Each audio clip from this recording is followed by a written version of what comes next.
try to start on time. We do appreciate y'all so much. Please know we really do see this as a major commitment and a sacrifice on your part. And we're grateful that you have allowed us to do this. Hey, I want to jump right in, and I thought a little bit more after our preview discussion about trying to make sure, based on some conversations I've had, that there's just some distinctions set. So really tonight, even though the focus of my discussion is on mentoring, because of some conversations I've had, I want to distinguish between the two. Discipleship and mentoring are so close. They're so closely related that often they get mixed up. In fact, it's similar to what we're looking at up here. And this building would be considered over in Asia, the Twin Towers, so to speak. And from a natural sense, you can look at them. It's so similar, you can't tell them apart. However, they are distinct and they're different. And I believe that's something that as we consider this tonight, we want to begin to look at. There are a lot of things that are similar, like identical twins. The question I have is, are identical twins identical? No. Why not? Because everyone has their own DNA. They're different in their DNA. And I knew I was going to get that from a group of mamas. Well, I know they all are different as far as True. Like vein patterns. I mean, they are their own person. I mean, genetic, they might have the same DNA, but they are not the same. Similar DNA, but they're not the same. Because I knew in this group I would get some more informed parents, because there's a lot of mothers in here. And that's really the truth when you stop and think about it. It is so similar. Some of us are old enough to remember how Ford had Mercury. Y'all remember that? And so you could be driving down the street and you see a Topaz and you think it's a Taurus. Because they both came off the same assembly line, but until you got close enough to see the word Mercury or Ford, you couldn't tell the difference. That's similar. That's how similar this ideal of discipleship and mentoring is. So for us, as we look at it, I want to do some discussion on some of the similarities, because I believe it plays a role as some of the parents think about this in the context of raising your kid in a Christian context. For some of you, you're thinking about this, and there's so much overlap, it's important to understand where the overlap is, but it's also important to understand what the distinctions are. So Webster just simply talks about mentoring as teaching or passing on information. But is that really just what mentoring is? When you think of mentoring, what else comes to your mind? Sharing personal experience. Sharing personal experience. Anybody else? You think of people that mentored people in your life. Anybody come to mind for you? I immediately thought of coaches. I immediately think of certain roles that people play, and it wasn't just information. Sometimes mentoring was passing on skill and confidence. In fact, I believe skill is one of the major distinctions. So as we look at the difference, discipleship is the process of learning about the teachings of another. For in the Christian context, we always think about Christ. But in the truest sense, anybody can make a disciple. It is, and in fact, if you think about the gangs and the name, this really getting a person to think a certain way and then act on it. So when you think about it in the Christian context, it is where a person becomes a learner and a follower of Christ, and it affects how they live. But it's so similar in mentoring. The difference is so close as you begin to consider it. I just want to point out some of the distinctions. Number one, when you think about a disciple, to make a disciple, one must be a disciple. I can't make you something that I'm not in a disciple. But as a mentor, that's not the same. Because one of them is driven by what happens inside me. The other one is driven by my confidence or my skill. So when you think about that, the other one, mentoring, is really about your ability to do something. Prime example, I remember when I came out of college, I was 22 years old, early 1980s. Affirmative action was in place. I interviewed at Avon Corporation in Chicago. I went to college in Iowa. And because I went to college in Iowa, I learned how to not so much assimilate, but to function in a white predominantly environment. So when I went to this headhunter and interview, the young lady interviewing me was white. And I had learned their culture so well that I made her so comfortable that she actually told me why she was recommending me for the position. Now, you don't do this. You don't tell nobody, she said, you make us so comfortable that you're going to do great in corporate America. Now, I may be high yellow, but I've been black for 50 plus years. So, I thought, man, she just played the card.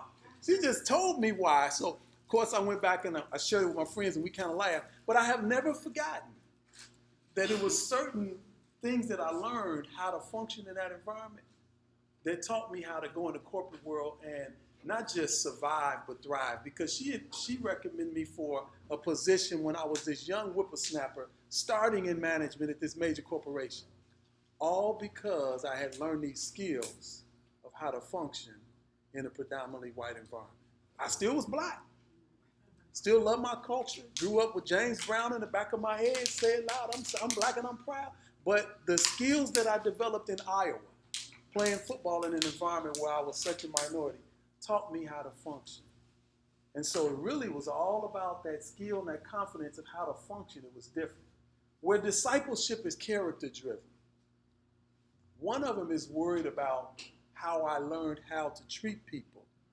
The other one was driven by skill. So can you think about in our community, for example, well, maybe I'm talking to a group of ladies predominantly, the difference between a guy who learned how to talk to women in our community, who has developed a skill, and a guy who has developed his character. Is there any thoughts that come to mind and what might be the different approach? Ladies, y'all gonna talk to me tonight? No differences come to mind? The ones that talk, sure, I probably just talk. Okay. Bunch of rhetoric. Okay, character and skill. This is my perception, okay. Character, to me, is that what you're asking me, right?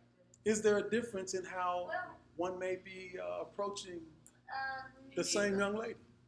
yeah, I believe so. I mean, definitely, I think your character displays who you are, and you as a person, and your integrity, and your respect for others, as a person. Skills, you can be skillful all day long, but are you, what is your character like? If skill would mean you wouldn't really have a problem meeting young ladies, right? So if you develop skills, you won't have a problem. Follow me? Skill means I know how to introduce myself to you. If I want to meet you, I've learned how to introduce myself. No, but it can also be perceived as fiction, not true. I'm sorry? Character is, to me, shows a true person. You can be skilled all day and move on all day long. Right, but I'm with you. Trust me, I'm with you. I grew up, Dolomite taught me how to meet black women. Some of y'all old enough to remember. Now, the sad truth is, think about that, y'all. This is early 1972 when I got introduced to Dolomite. Had an older brother. He had the album. I saw the album cover. I was like, I got to listen to this. The problem is he had a very unhealthy view of black women. And so for a number of years, he shaped me because I had an absent daddy. So you learn skill in how to introduce yourself, but you don't necessarily have character where you are valuing the person. Does that make sense? When you start valuing the person, usually comes out of character. Something has happened internally in you to make you see people differently. Right. There's the distinction, and which is why I really wanted to emphasize, because internally, if I still see people very selfish, self-centered, all about me, then my character is I'm so wrapped around me, I'm not really looking at the other person. But my skill may make it easy for me to meet the other person. If you can follow the distinction between the two. Y'all still seem like there's some questions. Pushback, thoughts. So really, when you start talking about the difference between one being discipled and one mentoring or being mentored, it's usually who's driving the content. If I'm discipling somebody as a Christ follower, I'm driving the content typically. So if George and I were spending time in Bible study, I would be driving the discussion, not George. But if George came to me and said, hey man, I want you to mentor me, I'm almost 20 years his senior, if I remember right. And George said, man, I want to get with you because of X, Y, Z. George's concerns or interests would drive what we would discuss. So George might say, for example, man, I want to learn how to help my kids navigate this because you at this point where you did that. That drives what the mentor does. Or George may say, I want to become an executive in corporate America because you've done X, Y, Z. That drives what the person does. So in my mid-30s, when I left corporate America, I took my first nonprofit position, and it was in the ministry. Now, I didn't go to college for that. I went to college, I got a biology degree. I didn't know nothing about fundraising, nothing about all this other stuff.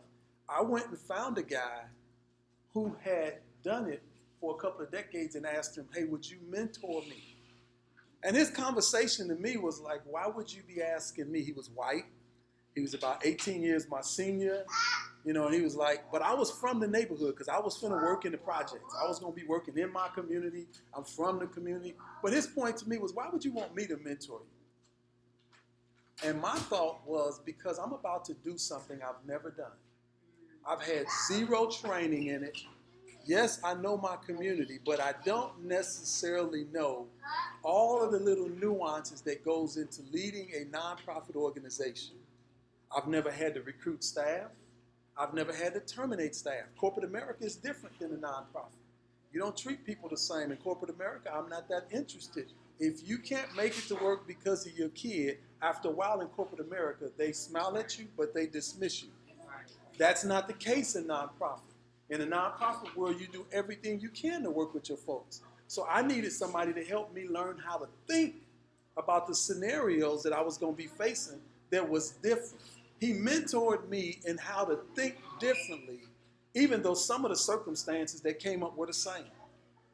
Very same scenarios that came up, but I had to learn to approach them differently because I was now in a different arena, and that was where the value of that, and it was driven by my need to learn how to do a particular thing. Now, we're talking about this tonight, and you say, why are you talking to us about mentoring? A couple of reasons.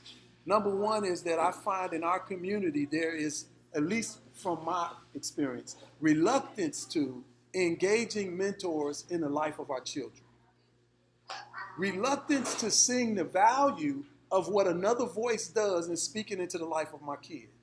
Now, I don't know about y'all, but I'm a proud black parent, so I feel like, man, I raised my own kids. I don't need you.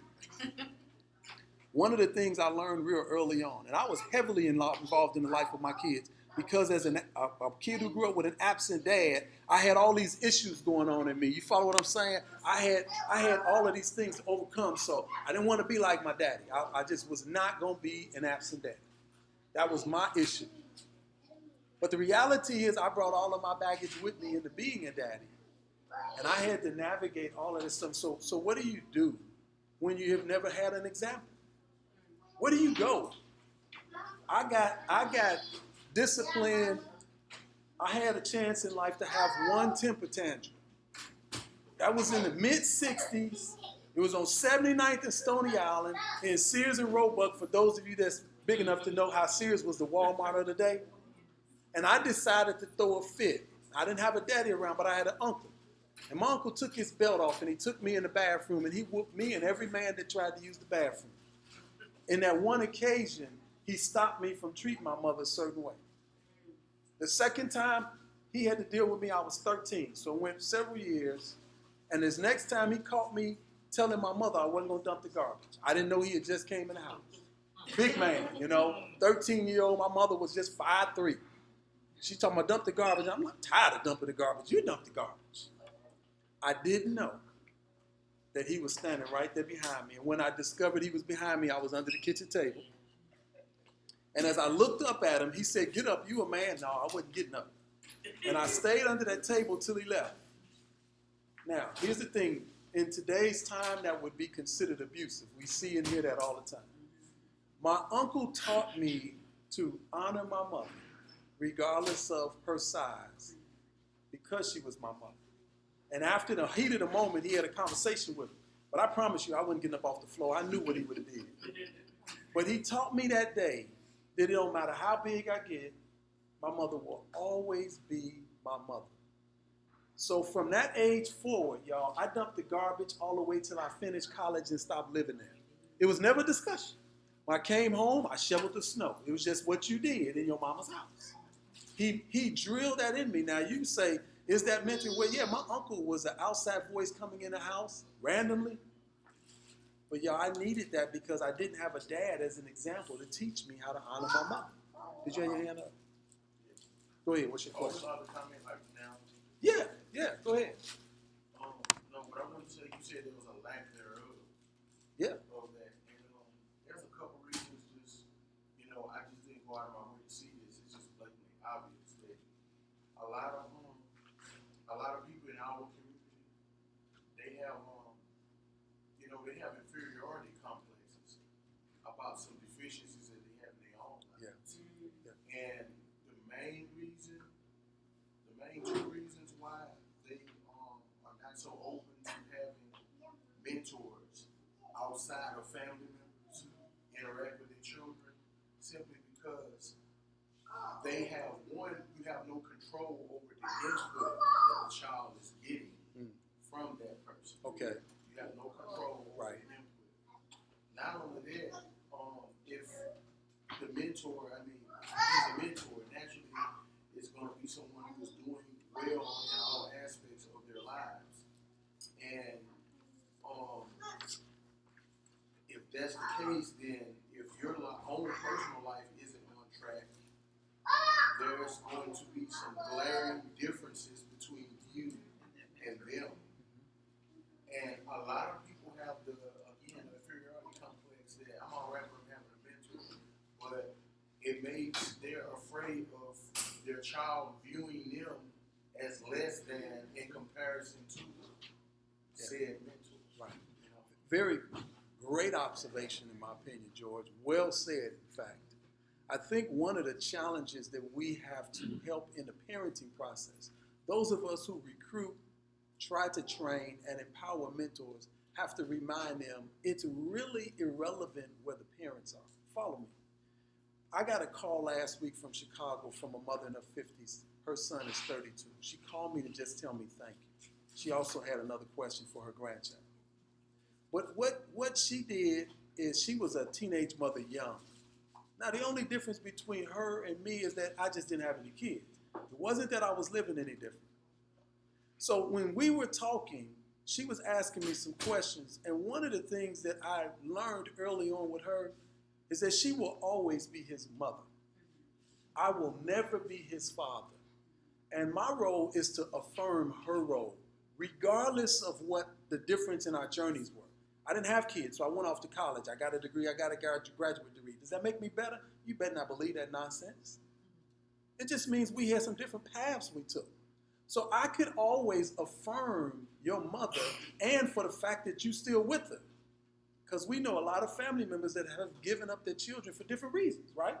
And I know mine. I know my nieces and nephews that aren't still with family members. So for me, it was a matter of how we made our mentors look at it. Listen, we are a surrogate voice at best. We are not there to question or demean or anything the parent. We're really to affirm. But what we are is bringing some perspectives and some experiences that may be unique to the parent.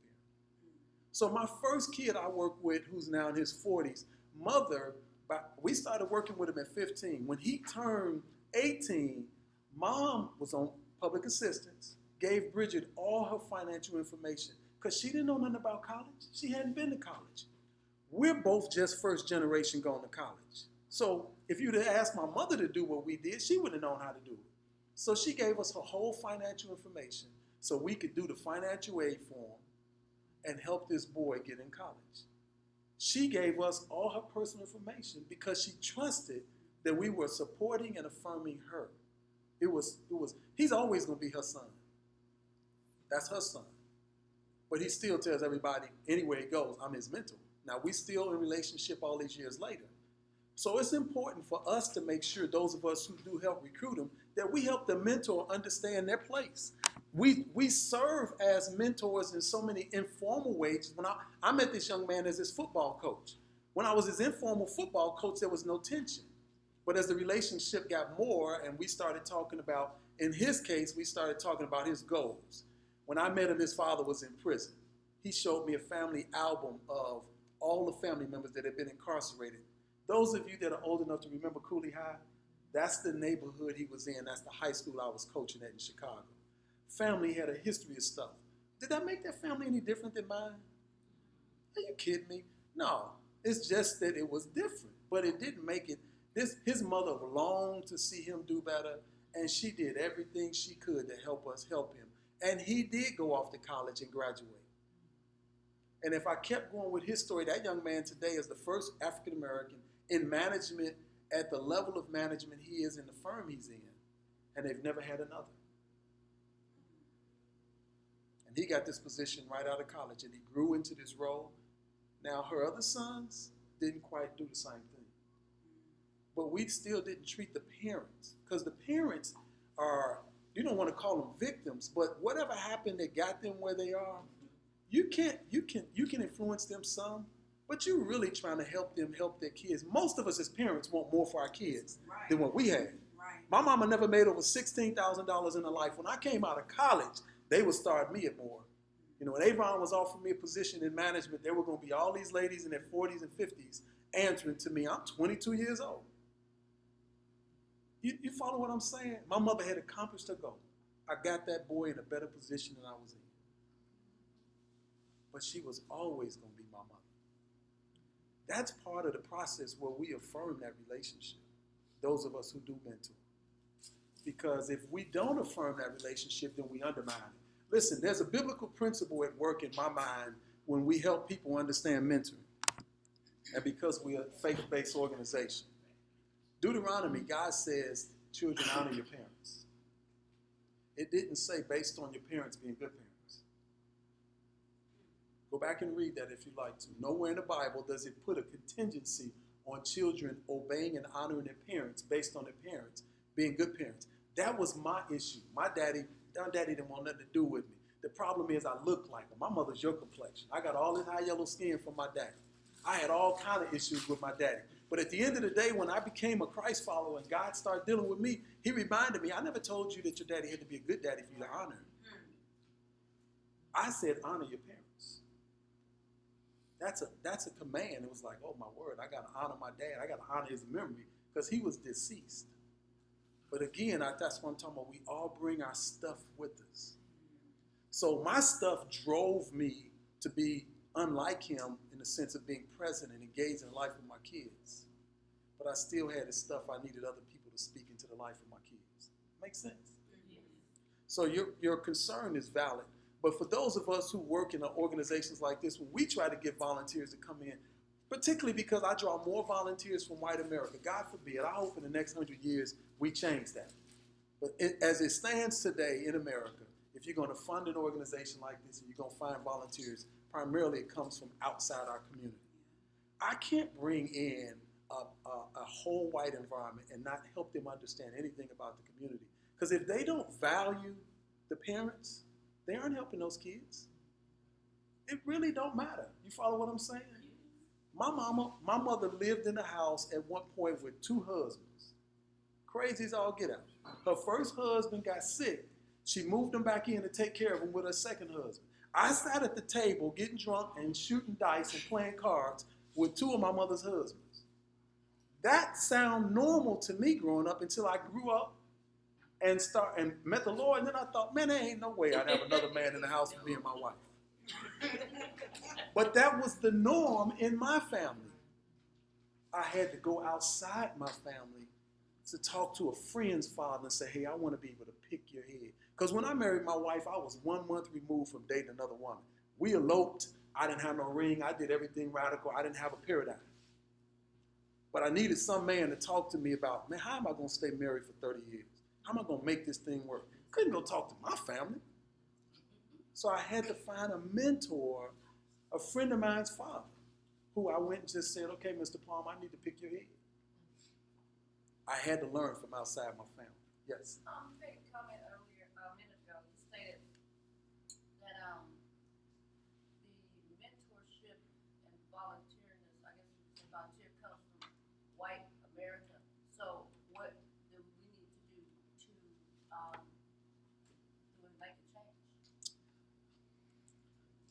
I wish I had that answer.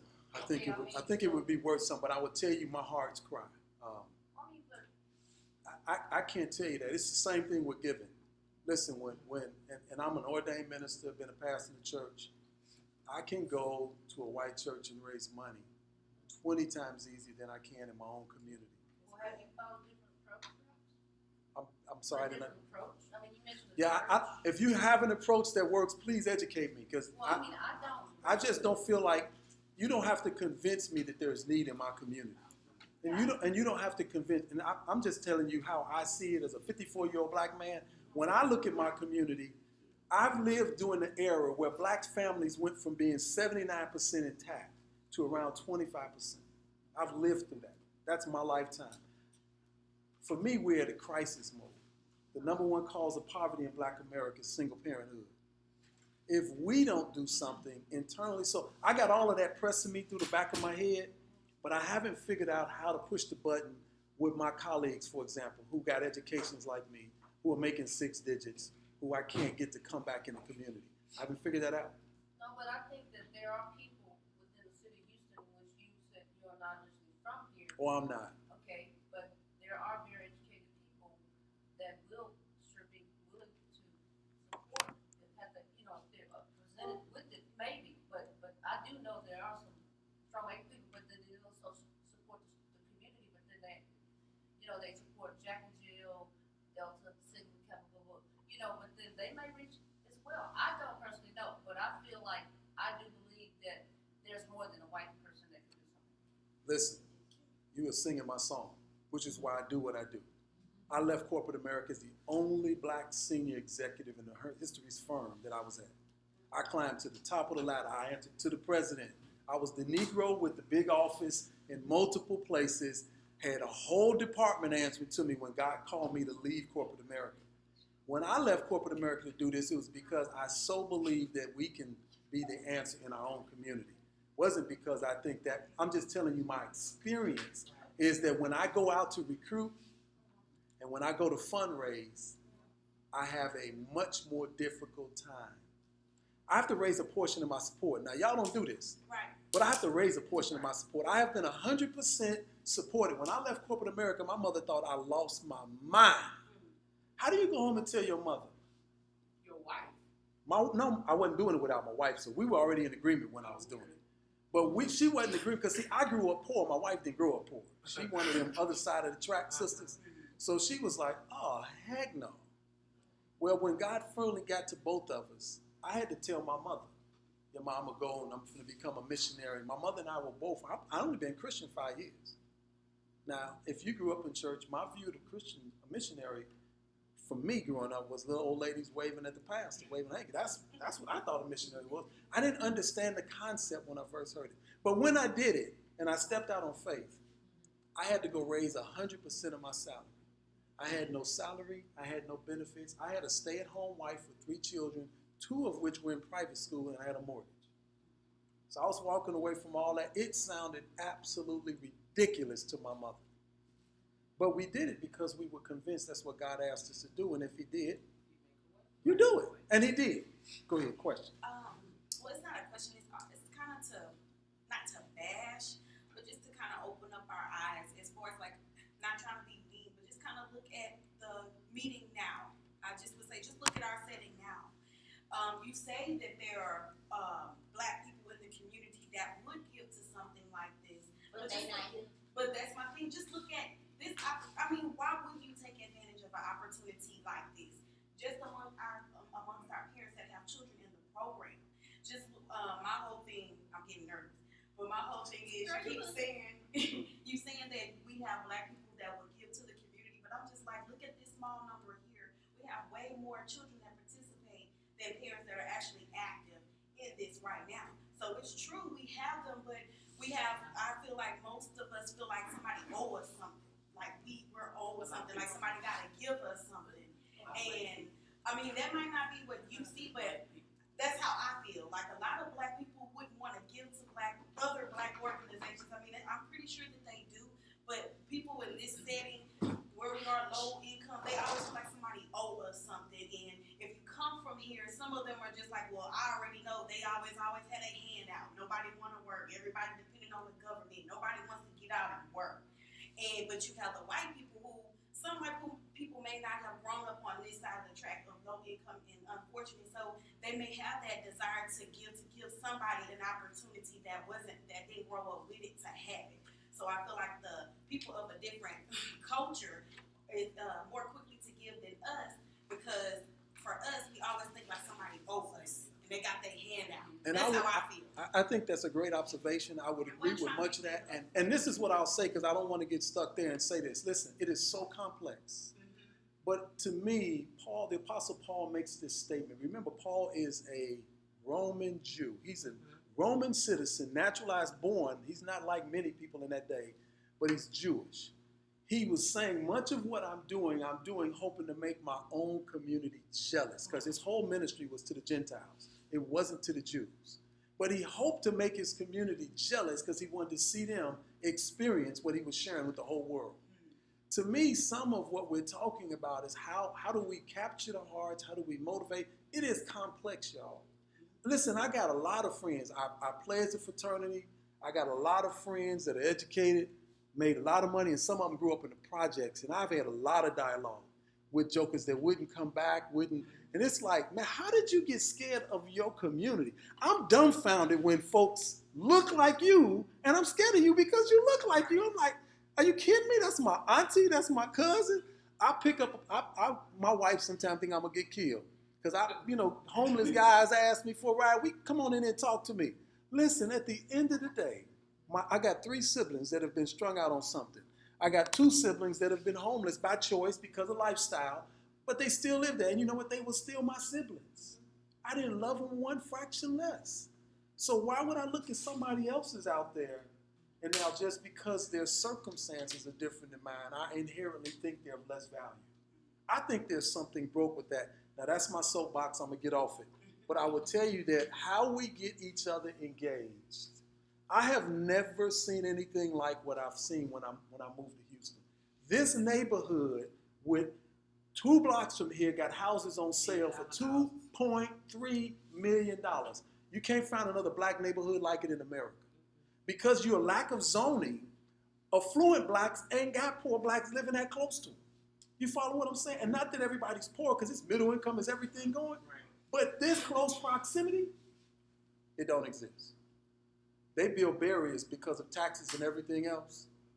And my thing is, we don't get a chance to, I can't influence everybody.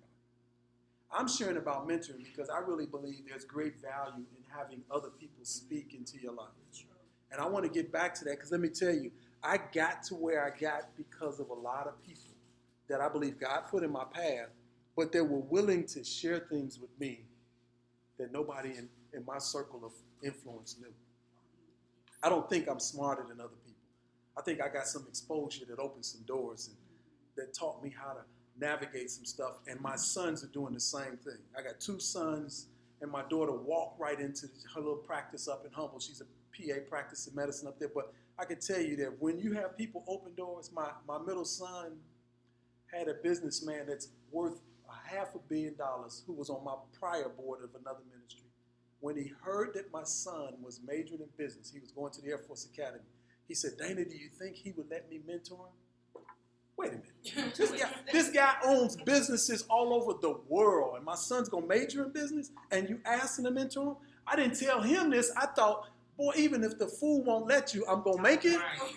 That's what went through my head. So when I mentioned to my son, hey, Mr. Jack asked about mentoring you. Mr. Jack is grandfather age, and he's in his mid-80s now. So, it wasn't like the light bulb went on for my son because he's 17. I'm like, you have to slap him on the back of the head. Do you understand who this man is? He can call the president and get a call back, and he's giving you his cell phone number. You better call that man and set up an appointment. And so because of those kind of relationships my son has, he's walked into all kind of places. And I said, son, you have to understand, I don't take credit for it. I believe it's God, clearly. But God has utilized what he's taught me through other people. And so now he graduated from college in 3 years. He's getting his master's degree. But he has all these relationships where he can pick up the phone and call people that when I was his age, I couldn't call. I didn't have one friend that was a millionaire. He got a number of folks he can call and say, hey, could you give me some insight on this? I'm struggling with this in my master's program, and you got this businessman gonna counsel you on that kind of stuff. That's the value that we get our kids access to in part. George? Yeah, what I was gonna say is, you said something that made me think about. I laid one night and I was looking at the ceiling, and you know how I have one of the painted ceilings where it's kind of rough, and you know when you're bored and you're looking up at it, you try to find designs and any similarities, congruency, all of that, you know. So, I got to thinking about some of these very same issues we discussed today. I Googled these very same issues. Why is this? Why is it like that? And I thought about it. What do I do at work when I have an issue with something that's not working? I reverse engineer, figure out how it was put together in order to understand how I can make a difference. It's the same way with relationships, communities, everything.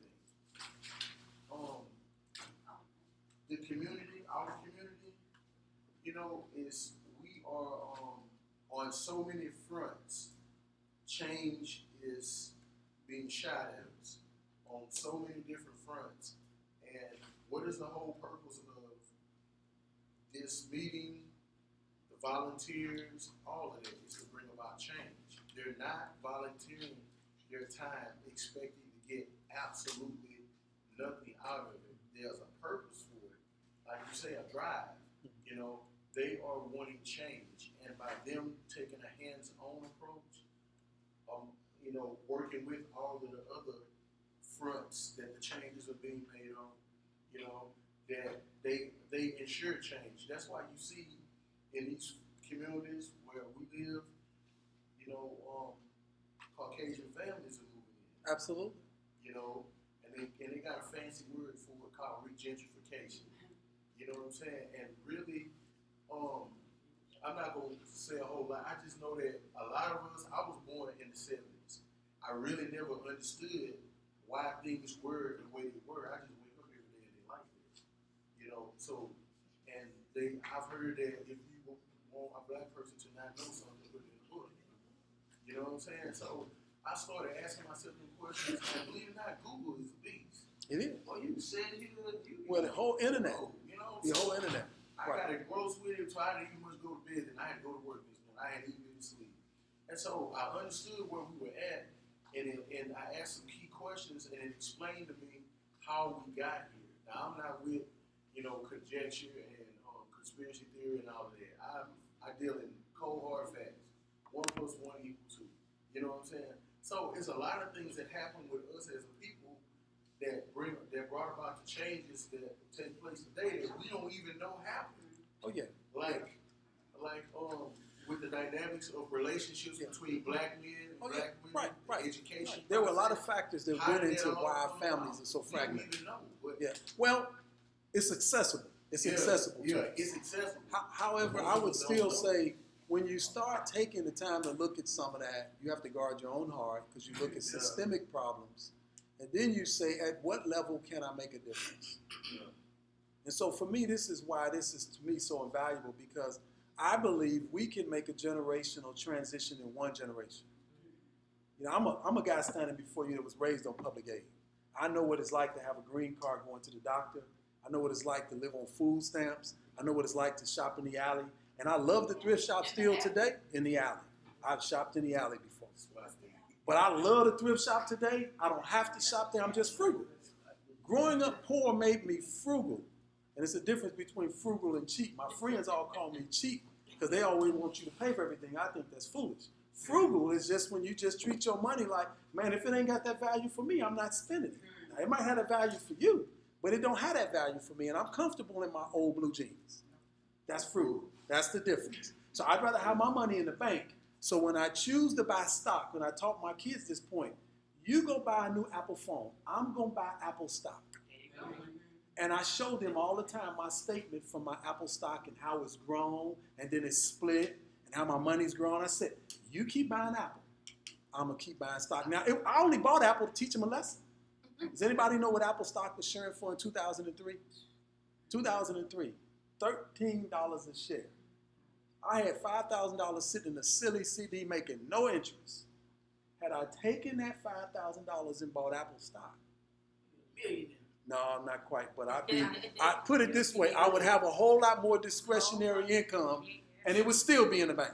I still wouldn't be doing nothing different, because it ain't, I'm happy in my blue jeans, I promise you I am. But my point was to teach my kids, because most of my friends grew up consumers. Growing up poor made me frugal. So at 16, I had saved enough money to buy my own car. At 17, we never did a family vacation in my house, but at 17, I saved up enough money to go to the Bahamas. 8 days, 7 nights with a bunch of classmates. $329 back in the 70s. Now you think about that for a guy who's growing up poor. I said it was just, that was my priority. I used to see the posters. I wanted to go meet them Bahamian girls. That was like, oh yeah, I want to meet up. They sold me on a poster. But the point was I could save money. Well, listen, once I learned that skill, now I've passed it on to every young man I've walked with. Every one of them. If you don't learn to save money, if you are so driven by having the latest and greatest, you're going to be limited. Can I just pause you there? One of you all have seen the young lady Taylor that she's our high school student that's working with us at the Ford. She started working with us this summer just as a summer counselor. And so we thought that it would be a great idea to fulfill one of the missions of our ministry to invest in her, to mentor her. And so I've taken her on, just kind of following up practically with what we're doing to see the power of mentoring. She lives right up the street. And so I bring her here. She has to meet with me every day that she gets here, and we talk real life. And so one of the things that I asked her just recently, she said, I'm getting my paycheck, and I am going to blow it all. I said, you're going to blow your whole paycheck? Yes. Okay, teaching lesson. Let's talk about what it means to pay yourself every paycheck. 10%, that's it. Just put 10% of your money aside, 10% to the Lord, and guess what? The rest of the 80%, you can blow if you want to, or you can save for more things. And just investing in her, she's bringing in her check registry because she does, like the generation today, they do all their checking online. They never check to really see if they got a wrong debit or wrong credit. And so I said, bring your registry and let's learn how to put into your checkbook your debits, your credits, and you can see your money. And so just the power of walking alongside, and that really is what we want to do to get mentors here for your kids. Not so we can teach them how to bank. We're not thinking that your kids don't know, but life experience and somebody else's voice speaking into their lives. There's times that I can say something to Evan that you said the same thing, but he heard it from me because I'm not mama. And so just the power of having that mentor in the life of your kid is unbelievable. And I really do want to push through, because I got a couple slides I want to show you. But listen, we're sharing this, and I'm still distinguishing. I got some biblical examples for anybody that's wondering, is it present in the Bible? Jethro Moses in the Bible, Exodus 18, is a mentoring relationship. Remember, Moses on the backside of a desert meets a young girl, go home with her, start kicking it, and get married, right? Moses didn't grow up a shepherd. Remember what Moses grew up? He grew up a prince. His father-in-law taught him the family business. He mentored him in a new business that he had to learn on the backside of a desert. Then in Exodus 18, remember Moses is leading this whole nation, and everybody comes to him to settle all of the disagreements. And it was his father-in-law Jethro that sees Moses playing a role that God didn't intend, and Jethro said, man, you're going to kill yourself, I'm paraphrasing. He said, you need to raise up other reliable men who can then do part of the governance with you. So what he teaches son-in-law, he taught him how to delegate. He was mentoring him on how to lead a nation. Basically, imagine if President Obama tried to do stuff down in the nitty-gritty. It's not possible. He had to serve in a high role and took Jethro's counsel in Exodus 18 to teach Moses how to delegate to other people, giving them responsibilities, empowering them. Well, part of that is what we're talking about in a mentoring relationship, where somebody helps them get a perspective. The opposite is true when you look at Moses, Joshua, because that's a discipleship relationship. Joshua is becoming like Moses now, and he's going to assume the helm when God takes Moses off the scene. He doesn't understand this at the time, but what's taking place is he's the one person with Moses every time he goes up on the mountain when only Moses can go up and be with God. Joshua's the guy waiting on Moses to come down the hill. That's the role he played. Now, he didn't know that one day he was going to be the one person that God was going to bring up there. So basically what you're saying is, and that goes back to what you were saying earlier, we get the information here and we take it out to our jobs or church or whatever, and basically the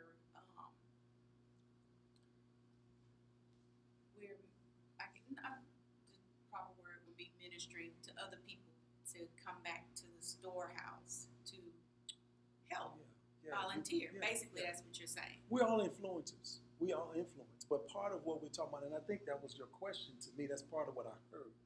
But when you start thinking about how do I get somebody to see something, you become a voice. In this sense, and this is I'm really focusing on the difference of the two. But remember, what's the big distinction? One of them is internal change. Right. And that's what we're talking about. But you're absolutely talking about how it plays out. It's pretty big. Eli Samuel in the Bible, for those of you that are familiar with the story, is all about mentoring. Because Eli is not living the life that he's telling Samuel to live.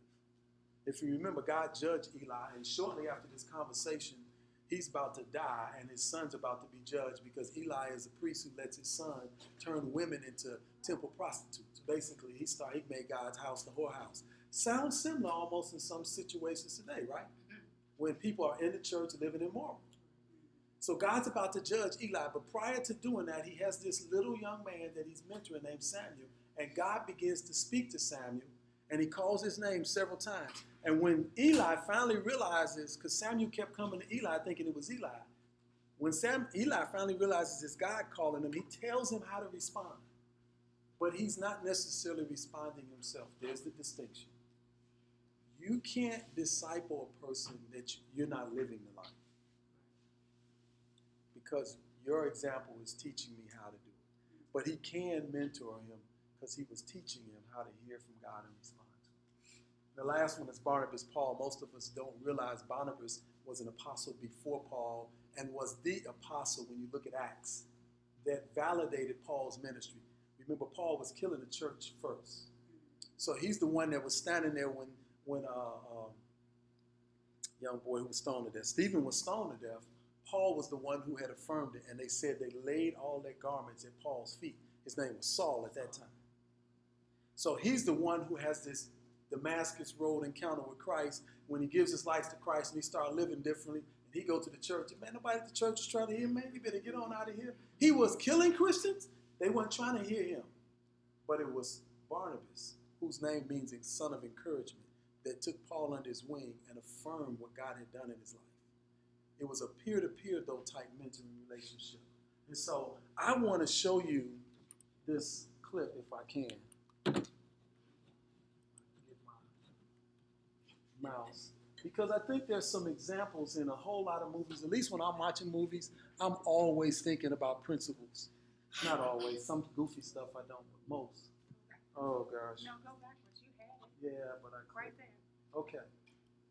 You is kind, you is smart, you is important, you is smart, you is kind, you is important. That's so good.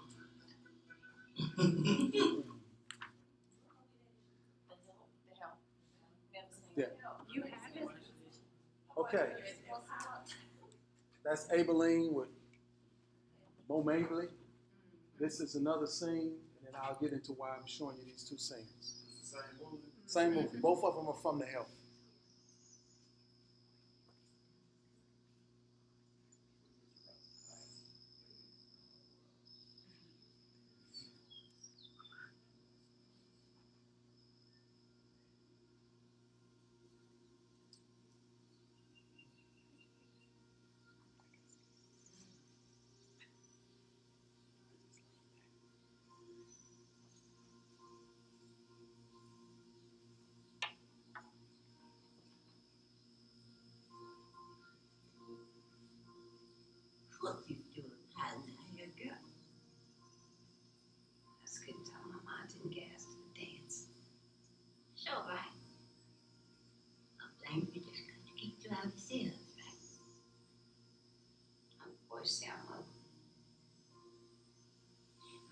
was stirred her up in Miss South Carolina. So you could feel sorry for yourself. Now that's ugly. Ugly is something that goes up inside. It's mean. It's hurt about them boys. So you're not going to get an issue. I didn't think so.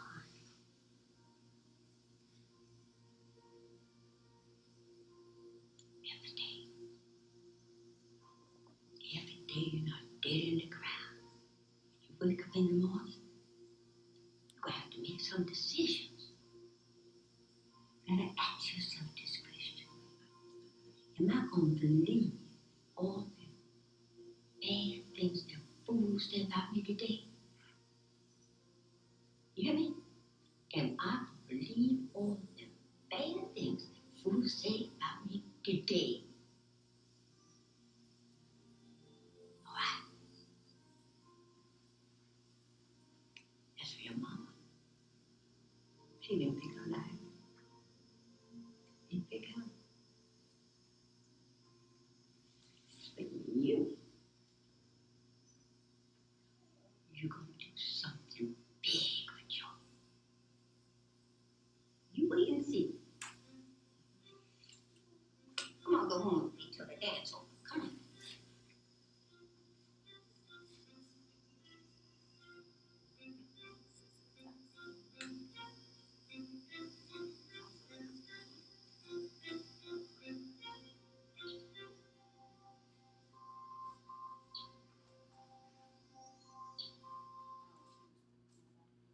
The power of those scenes are captured in the encouragement.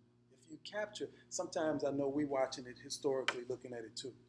But I couldn't help when I watched, my heart was gripped even more when I thought about what Aibileen had to find in herself to be able to tell that little girl, you is kind, you is good. And you got to understand, if you saw the movie, the context, she was in a neglectful home, in an abusive home, had affluence, but she had no love. And here is this lady being treated, she said she made like $129 a month in Jackson, Mississippi, treated like she was dirt, but was still the voice of encouragement in the life of all these little white kids. She talked about it at one point. But here's this scene, and I thought about the power of that, because y'all, to me, that's what really you capture, that different individual voices can bring. What Cicely Tyson brought in that second thing, we see this little girl remembering back. Remember, she was walking out to sit to this scene because she had just found out that her mama fired Constantine. And she was ticked off because Constantine had been the most encouraging person in her life. Not her mama, not her daddy, none of her educators that were white. Y'all, that is what the surrogate can bring. And sometimes it is so powerful because it can come at such the right time that for a little girl who was struggling with her identity, to hear what she heard from Cicely Tyson, that ugly ain't it how some boys describe you, was vital information. Didn't come from a daddy or a mama. Came from the little maid. Y'all, to me, when I saw that, I couldn't help but to think about, when you think about the power of other voices, coaches, principals. Listen, because I know I'm running out of time. When you think of mentoring, there's formal, which is structured one-on-one, what George was referencing, where we may set your kid up with one person, and the degree of the broadness of it, you play the key role in, whether they meet beyond meeting here. In all of my mentoring relationships, I always had the access to take the boys away from the house. And in fact, in one case where the young man whose mother called me the other day, he met a little girl and started sowing his oats and was about to get kicked out of school chasing her. Mama called me up. I had a friend running a ministry in the state of Washington. I asked her, hey, are you open to doing something radical? She said, anything you got. We put that boy on a Greyhound and shipped him to my friend's ministry. He was living in the woods in Washington, away from that girl. But listen, y'all, it was all boys, no girls there, only 50 students, but he graduated on time. We still talk about that today. Now, that was a confidence that was built between us. But it also took that mother being willing to do something radical because he wasn't finna graduate from high school in Chicago. He had kind of chucked the deuces on that. That relationship. That is the power of another voice.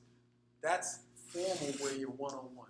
Informal is what you saw right there. Informal is what many of us had over a certain age where we had somebody else parents speak in our life, where we had coaches speak in our life. I had a high school principal when I was in the middle of doing nonsense would grab me and tell me that he saw leadership in me. I have never forgotten how God used Dr. Leo Dillon in my life. Because at a time in my life where I was getting high going to school, Leo Dillon would get me and sit me down and say, hey, Dana, have you ever thought about running for student council? Do you understand what I got in my system? And his words to me, as far back as I can remember, he said, I see leadership in you. Well, I was leading. I just was leading in the wrong way. And he began to speak into my life. And y'all, all the way through college, when I went to college and I was playing football, and football players sometimes use poor judgment. So we do some stuff. We were doing stuff that was crazy. And he would come to my mind, not my mother, Dr. Dillon, and I would leave the scene. Because I was like, man, these fools going to do something and get kicked out. And unfortunately, several times we did.